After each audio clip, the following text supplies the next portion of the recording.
Mods, and welcome to part 2 of my Inwind D-Frame 2.0 build log series of videos. Now, as you can see, the build is nearly complete. All that's left to do now is just fill it up, so I just need to get some coolant and fill up the build. But before I do that, I just wanted to give you guys a quick look around the case. Let me just spin it around for you guys so you can get a good look at it. So it's pretty much nearly done.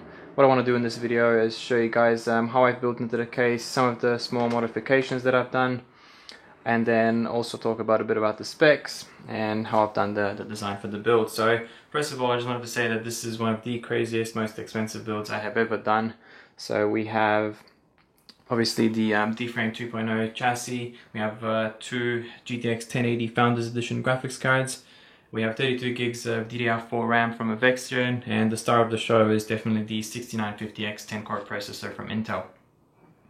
Now, in terms of the case, it's definitely very spacious. There's a lot to work with in here, but it does seem to be very exposed. So it does have a lot of different cutouts, such as in this area here at the bottom there. Also towards the front, it is an open frame case, but what I wanted to try and do between sort of the back side of the case and the front side of the case, I just wanted to create these cover panels that sort of cover all the cable routing holes and then just leave enough room to route all the cables that I needed to make this build look very nice and clean. And then, so those were just done from vinyl, and they have been mounted to the straight to the panel of the case. I haven't drilled any holes into it or anything like that. I did not want to drill into this case. I just wanted to keep it as much as I could as is. But what I've done was I already used the mounting holes that already existed on the case. So I found that sort of like the motherboard standoff screws, or the type of screws that you would use on your power supply, they worked on the case. So that was nice and easy. I just had to cut the acrylic, drill the holes onto the acrylic, and then mount it straight to the back. So that was done, and then once I decided that, I just sort of thought of a design that I should do, and as you can see, I have this done, this sort of like random triangle pattern design that goes all around the case. So you can see it even at the bottom of the radiator. You can see it on this panel here, on the panels there, even on the back side panel I've done it there. You can see the Simple Mods logo there, all the cable management that's been done. But that design is sort of something that I based off of the, I'll probably put a photo of this, but the sides of the 3.5-inch hard drive trays that come with the case, I sort of saw that they sort of follow the design of the case, just with some triangles on the side there. So I sort of based it off that and then grew it a bit from there. But yeah, that's what I based the design on. And then in order to cut that, so it was all done from vinyl. So I used white and black vinyl, depending on the different areas in the case.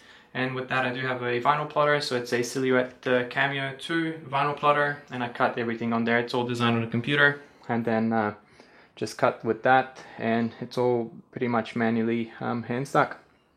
So yeah. Next thing other than that is water cooling. So water cooling, I just wanted to keep it as clean as I could, do some of the shortest runs possible that I could with this. So what we have is we have a DDC pump. So from the pump, it's going out into the radiator at the front. Then it goes through from that radiator to the one at the bottom, goes in the bottom radiator. Then from the radiator, it goes into the CPU that does the motherboard, and then back up into the two hexagon reservoirs from Bits Power, and these are also mounted to the back on the side of the on the acrylic that's on there.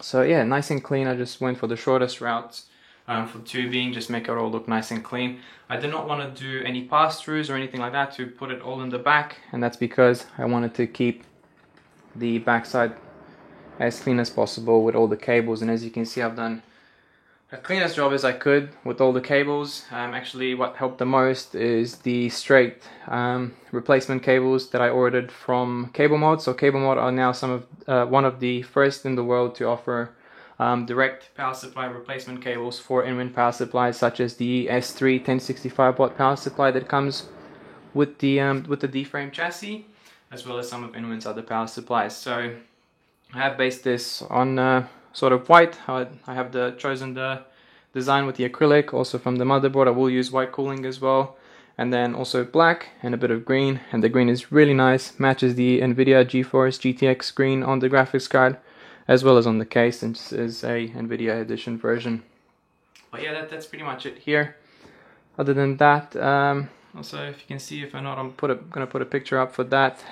Just here there is a D-Frame logo that's cut into the power supply mount. What I've done there, just to make it stand out a bit, make it more white, is I stuck a bit of white vinyl on the power supply, and then when mounted it, the back of the power supply just shows the white acrylic shining through the D-frame logo there. That looks pretty good.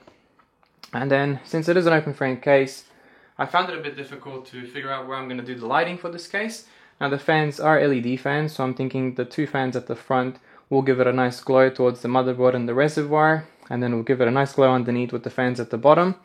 And then what I've done is just in the back here, which is why I have this piece of acrylic stuck to the side of the power supply mount. I did stuck a bit of LED strip just there, and that one's going with the cable upwards, and that's being plugged directly into the Aura header on the ASUS motherboard. So yeah, nice and easy. I haven't powered it on or anything yet. I will fill it up before I do that. So I'm hoping that that's going to give it a nice glow, and that's why I have this cover panel here, just so when you're looking at the case you don't stare directly into the LED strip. So yeah, that's pretty much it here. And then I'll show you the cables again at the back. This little box here is the Inwin Aura fan controller, so all the fans connect to there. And then you just grab the remote. I have the Inwin Aura remote, so this will control all of the fans, speed, and LED. So they are RGB LEDs as well. I haven't really played around with them at all, so I'll see how it goes once I power it on. But yeah, that's pretty much it, guys. Other than that, I do have these standoffs here. So there's some larger sort of motherboard type standoffs. I think they came from an older test bench or something like that. I've had them lying around for a while. They're about 35 mils long, and what I did with there, also very lucky that they do fit on the existing mountings on the case. What I did there is I created this nice cover panel. So this one mounts straight into those standoffs. Can't really get it now, but it does cover all the cables because the back is pretty much fully exposed. So I sort of designed this cover panel from acrylic. I did the same vinyl design, and I used that as a sort of good opportunity to say thank you to all the sponsors. So sponsors for this case are of course Intel, Nvidia, ASUS, Western Digital. There's a 4TB Western Digital hard drive as well. Avexia with the SSD and the DDR4 RAM. Bits Power, all the water cooling, of course Inwin for the case, and Cable Mod. So yeah, that's pretty much it, guys.